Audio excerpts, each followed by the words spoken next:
Ah, le traître! Le foutu traître! Ah, un jour on aura sa tête, et qu'Hadès le refuse aux enfers. Qu'aéré, jeune Massaliote. En ce jour du 20 août, l'heure est grave et à la tristesse. Un homme, un Malien, du nom d'Éphialtès, est venu hier soir dans le camp de Xerxès.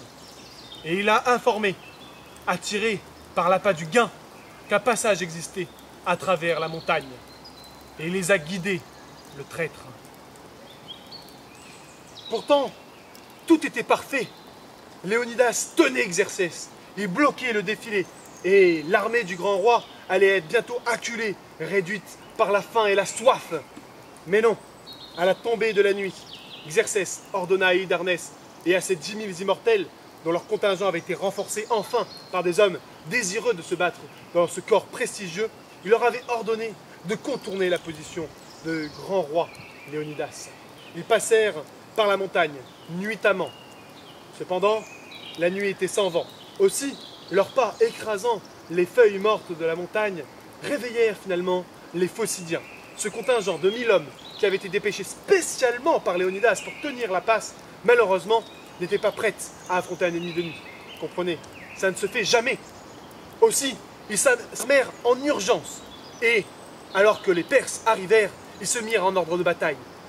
On aurait pu croire qu'ils auraient livré une bataille dantesque défendant cette passe dans les hauteurs. Malheureusement, la position était bien moins favorable que celle de Léonidas. En effet, ces sommets sont assez grands pour que les 10 000 immortels se déploient et commencent à tirer leurs flèches par milliers, par centaines de milliers sur les pauvres Phocidiens. Ces derniers, pensant leur heure arrivée, décidèrent de se fortifier sur une hauteur au niveau du sommet. À cet instant, Hydarnès, au lieu de livrer un combat long et dangereux face à une position fortifiée, décida de continuer sa route. Faut le comprendre, il n'avait même pas prévu qu'il y ait des forces pour le retenir sur ce passage de contournement. Aussi, il continua sa route, et les Phocidiens furent alors impuissants pour les empêcher de contourner les positions des Grecs. Peu avant l'aube, le camp grec fut aux abois. En effet, la nouvelle du contournement était parvenue au roi Léonidas. Certains disent que ce sont des renégats venant d'Ionie qui se battaient contre leur gré dans l'armée perse qui avait prévenu le roi Léonidas de cette tentative de contournement. D'autres disent qu'à l'inverse, c'est un Thrakien dévalant les pentes du Kallidromos qui accourut pour alerter le camp que les Perses avaient contourné la position et vaincu les Phocidiens. Toute chose étant, la situation devint extrêmement confuse. Certains optaient pour un repli général immédiat, d'autres, au contraire, voulaient tenir leur position.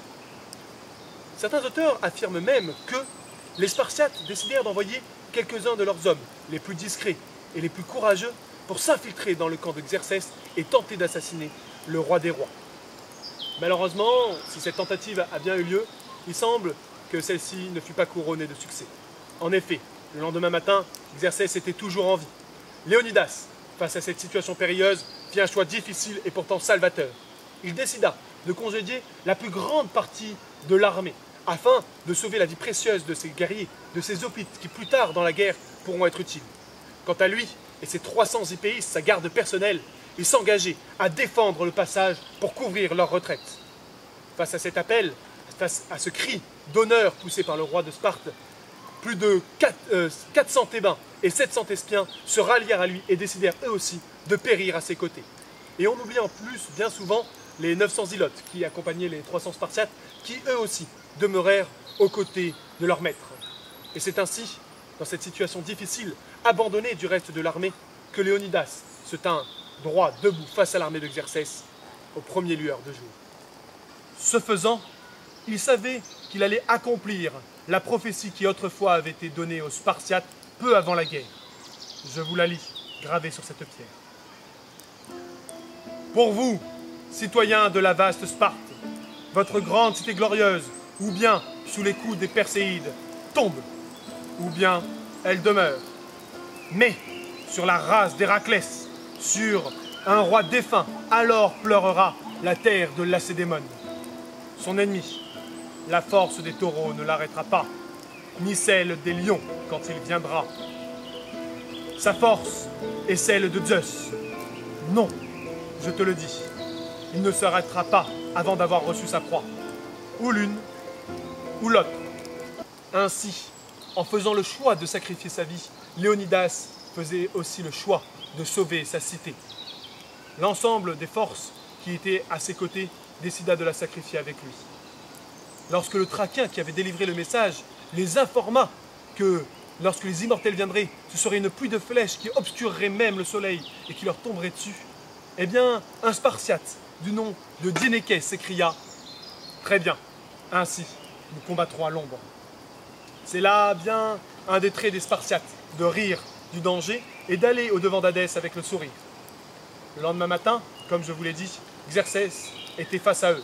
Le devin de l'armée grecque fit des sacrifices, qui furent tous de très mauvais augure, bien évidemment.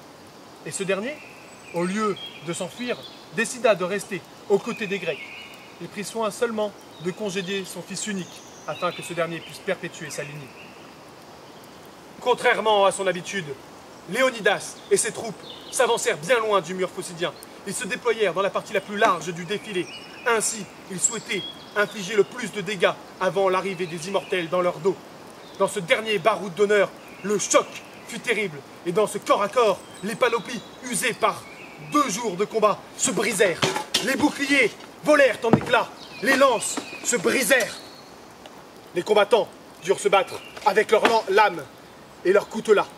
C'est dans ce terrible corps à corps que 2 frères de Xerxès moururent. Quant au roi Léonidas, c'est dans cette action glorieuse qu'il trouva la mort. Ces hommes, par 4 fois, affrontèrent les Perses pour récupérer le corps de leur roi, tels les Achéens se battant face à Hector pour récupérer le corps de Patrocle. Mais tous ces efforts furent vains, car enfin, peu avant que le soleil ne soit à son firmament, les immortels étaient dans leur dos. De là, les quelques Grecs survivants durent se replier sur les hauteurs d'une colline. Hérodote nous dit même que certains en avaient même perdu leurs lames et qu'ils se battaient avec leurs poings et avec leurs dents face à tant de férocité et d'acharnement. Les immortels encochèrent leurs flèches et dans une ultime volée achevèrent les derniers survivants. Ainsi tomba la base des Thermopyles et avec elle l'ensemble de la Phocide, de la Béotie et de l'Attique. Xerxès, furieux d'avoir perdu tant de temps face à l'opiniâtreté d'un roi de pacotille, décida de profaner le corps de Léonidas. Il le décapita et il planta sa tête en haut d'une pique. Quant au corps de ses compagnons, il les laissa ainsi pourrir au soleil pour montrer à tous ses adversaires qu'il en arrivait ainsi à ceux qui osaient s'opposer à lui. Cette attitude choqua l'ensemble du monde grec qui, après cela, décida de s'unir face à l'envahisseur. Finalement, des Hipéis, seuls 2 compagnons réussirent à survivre. Le premier, atteint d'une ophtalmie très grave durant les combats précédents, avait dû rentrer à Sparte, car il était dans l'incapacité de se battre dans cet état. Il y subit l'opprobre et le déshonneur. Finalement, il réussit à se racheter durant la bataille de Platée, où il se battit avec vigueur et fierté. Quant à l'autre, il avait été envoyé en messager aux Thessaliens. Lorsqu'il revint sur le champ de bataille, le déshonneur l'accabla tant qu'il se pendit. Ainsi se finit mon récit sur cette glorieuse bataille. Pour celles et ceux qui ne me croiraient pas, allez un jour au défilé des Thermopyles. Là, les Grecs, quelques années plus tard, bâtirent une stèle sur laquelle ils gravirent ces mots. « Passant, va dire à Sparte que nous gisons ici pour obéir à ses lois. » Portez-vous bien.